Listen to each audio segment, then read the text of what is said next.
Now, as we continue graphing inequalities, we're going to talk about this system of linear inequalities. And a graph of a solution of a system of linear inequalities is the region where the graphs of the individual inequalities overlap. So what we're doing is we are graphing more than one inequality on a coordinate plane, and where they both overlap an area is going to be its solutions. So in quick glance at some of the stuff going forward, these two inequalities, this inequality is shaded upward, this red inequality is shaded downward, and therefore they both overlap in this region right here. So that overlapped region is going to be the solution area. So what we'll do is we will go ahead and do some graphing on our own. And so as we go to graph these, I can go ahead and graph one of this first equation without doing any form of transformation. So graphing this first equation right here, we're going to look at the slope is going to be -1 and the y-intercept is going to be 5. So graphing that y-intercept, I'm going to start right here, and then I'm going to take the slope of -1, so I'll go down 1, right 1, down 1, right 1, and I will continue that pattern until I have reached the end of the graph. So somewhere about there, and it is greater than or equal to, so greater than or equal to is going to be a solid line. Okay. I'll go back and fill those in just so there's no question that they were intended to be used. All right, and then it says greater than, so my shaded region is going to be up here above the line, because that is the direction where y is greater than. So that's the easiest way to remember which way to shade, and of course we can always check it by plugging some points into our inequality. And then let's see this next one. We're going to have to transform this next equation a little bit. Right here, we need to get it into y equals, so we do that by isolating the y variable, so we will add 3x to both sides. Then we get y is going to be less than or equal to 3x minus 4, and we know that my slope is going to be 3/1, and my y-intercept is going to be -4, which is 0, -4. So if I start plotting from 0, -4, it's that point right there, and then my slope is going to be 3/1, which is going to be up 3, right 1, up 3, right 1, up 3, right 1. And again, it's less than or equal to, so we're going to have a solid line, and less than or equal to. All right, that is going to be shaded downward because the points below that are going to be less than. So there you have it. Here's my overlap. Sorry, here's my shaded area. I'm shading everything below my green line. And in doing so, I'm going to find out that the region of the overlap is going to occur right over here. Okay? That is where this blue area is where both the green and the red overlap. So this is going to be my overlap area. So that should be my solution. And what I can do is let's just pick one point. That point right there is going to be point 4, 4, 3. And let's plug that into our system and see what happens. So taking the first inequality, I have y is greater than or equal to -x plus 5. So that would be 3 greater than or equal to -4 plus 5. And sure enough, 3 is greater than or equal to 1. That is true, and if we take it and plug it into the next inequality, and I'm going to plug in for x, -3 times 4 plus y is going to be 3, and that is less than or equal to -4. So I have -12 plus 3 is less than or equal to -4. -8 is less than equal to -4. And again, that is a true statement. So yeah, that's our overlap area. That's where our solutions can be found. So looking that, now that we know how to draw that, let's look at, or graph that. Let's go ahead and look at reading these systems and writing a system from a graph. So I do have two lines here, two equations. I have this inequality, this blue inequality, which is being shaded that direction, or upward, right? So we're shading that direction, or upward. Then I have this red dashed inequality, and that is being shaded downward. And it is dashed, so it is open. So I know that for the red inequality, I'm going to have y, and it's shaded downward. It is dashed line, so it is going to be y is less than. I need to find my slope, and I need to find my y-intercept. Well, I can see here that my y-intercept is going to be at 0, 1, 2, 3, 4, 5. So my y-intercept is at 5. So now I just need to figure out my slope, and looking at the line, it's a negative slope because it is going from, as I read from left to right, going downward. So I start off here and I go down 1, right 2, down 1, right 2. So I am going down 1, and I'm going right 2, which is going to be 1/2. So there you go. There's my inequality for there. My system for that is x is less than -1/2 x plus 5. Now, looking at the blue inequality, well, I have y, and it is being shaded upward, and it is a solid line.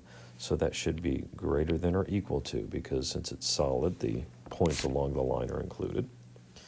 I know that I have an x, great. And if I look here, my y-intercept seems to be -1. Now all I have to do is figure out what the heck is my slope, and it looks like if I pick any point, I go up over 1, up over 1, up over 1. So it looks like it's just a positive 1. And there you have it. There's the system that was drawn from that graph. And again, coming over here, we have the blue. Over here we have the blue line, my y-intercept. It looks like it's going to be the same for both of them, and it looks like it's going to be +1, or the y equals 1. The blue inequality is being shaded downward, and it is a solid line, so that is going to be less than or equal to, and the slope seems to be up 1 over 2, up 1 over 2, which means we have a rise of 1 over a run of 2, and there's that inequality. And if we look at this next one, the red dashed line, and it seems to also be shaded downward, but it's dashed, so instead of being less than or equal to, it is just going to be less than. We've already identified the y-intercept as 1, and then we just simply will count our slope, and I go from down 1, right 2. So I have down, which is negative, right 2, which is positive. Down, which is negative, right 2 is positive. So that is going to be a -1/2 x. And there you go. There's the two systems represented by those graphs. Oh, goodness. And it wouldn't be algebra without a word problem. So looking here. Okay, so using a system of inequalities, you want to build a fence for a rectangular dog run. You want the run to be at least 10 feet wide. The run can be at most 50 feet long. And then you have 126 feet of fencing. What is the region showing the possible dimensions of the dog run? Okay, well, or what is a graph showing the possible dimensions of the dog run? Well, let's think. Well, perimeter fencing. My perimeter is equal to 2w plus 2l, two widths plus 2 lengths. And I know that the inequality is, well, if I have 2 widths plus 2 lengths, it's got to be less than or equal to the amount of fencing that I have, which will be 126 feet. Because I can't exceed 126 feet, but I can use all of it. Now, if we turn around and call my width y, So we'll say y equals my width. So it says at least 10 feet wide. In that case, y, let's pick a different color. Y, if it's at least, means that it can be greater than or equal to 10. And then my length has to be at most 50 feet. So we'll use x as the other variable. And then, so that equals my length. So x is going to have to be less than or equal to 50. So those are some rough dimensions on what I need to graph. So I'm going to draw a graph real quick.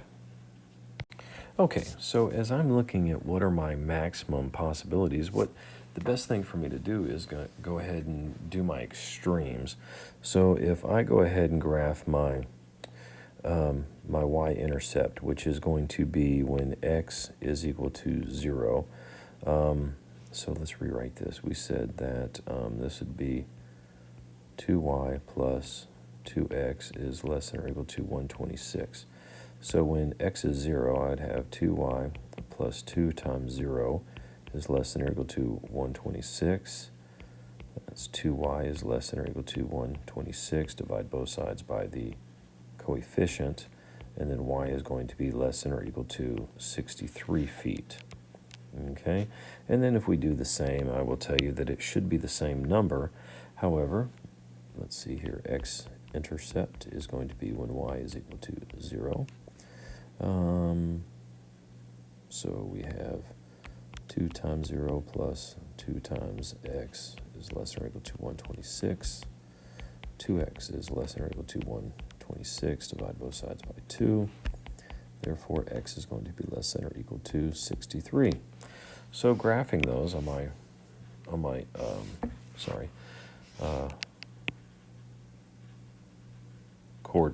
graph here, I am looking at roughly 63, and then not a great line. Okay, so there's my graph of that perimeter, and it's a solid line because it's less than or equal to, and I know that it should be graphed downward or shaded downward because those are less than or equal to, right?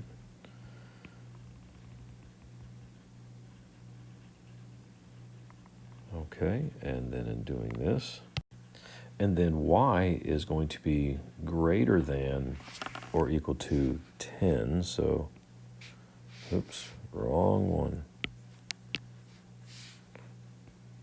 So it's greater than or equal to, so it's going to be a solid line.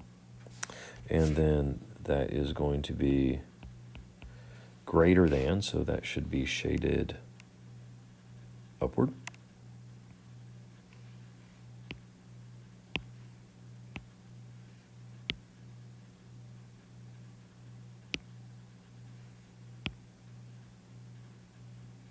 All right, we're going to shade upward because it's all greater than. Shaded upward. So as we do this, then let's go ahead and look at the next one, and it's going to be x is less than or equal to 50. All right, so x at 50. And then less than is going to end up shading it to this direction. So looking here and seeing where the overlap occurred. The overlap occurs for all of these in this region right here. This is the overlap region right here in between all of these inequalities, and that's where I have the overlap of all three inequalities. So there's your graph representing those dimensions.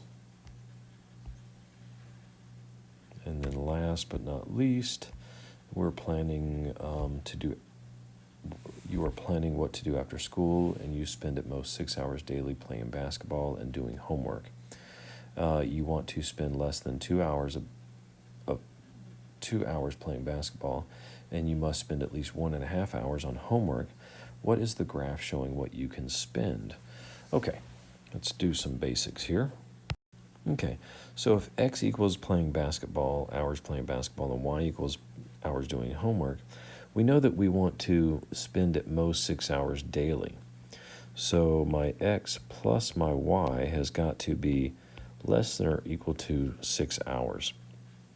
And then it tells us that you want to spend less than 2 hours playing basketball. So if basketball is x, that means x is going to be less than 2 hours. And then y is going to be homework, and it says you want to spend at least an hour and a half on homework. So y is going to be greater than or equal to 1 1/2. Now graphing these, we're going to go ahead and make a coordinate plane that is 7 by 7, or a graph of the positive quadrant, 7 by 7. Okay, so when I go to graph these, I can use the slope-intercept form, or I could use the y or x and y intercepts. But if we take x plus y is less than or equal to 6, go ahead and subtract x from both sides, and then we know that y is less than or equal to negative x plus 6. So graphing that, I should be able to say, hey, that is y-intercept of 6, and then I'm going to have a slope of down 1, right 1, down 1, right 1. And it's going to end up coming straight through the other 6. Okay, so now I've graphed the at most 6 hours, right? I could be over here and I could have all 6 hours of homework but none of basketball, or all 6 hours of basketball and none on homework. But let's see, there's some other constraints here we want to draw in, that y is going to be less than 2. Or sorry, x is going to be less than 2. Less than, dashed. Okay. Of course, I failed to shade in less than here for my... Okay, so there was my inequality, the initial overall values, and then I'm going to be shading less than 2 for my, my basketball. And then I'm going to be shading greater than, right, greater than 1.5 hours for my homework. So if I go to 1.5, about here,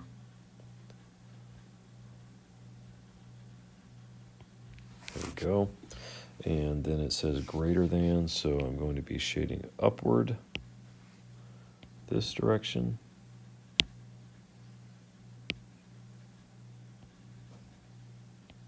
Right, that direction. And what I'm looking for is a spot where they all overlap.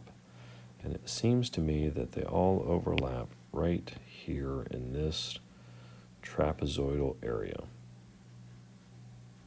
Okay, and that is your region for all of those inequalities. Anything that falls in that region would be a solution to that word problem.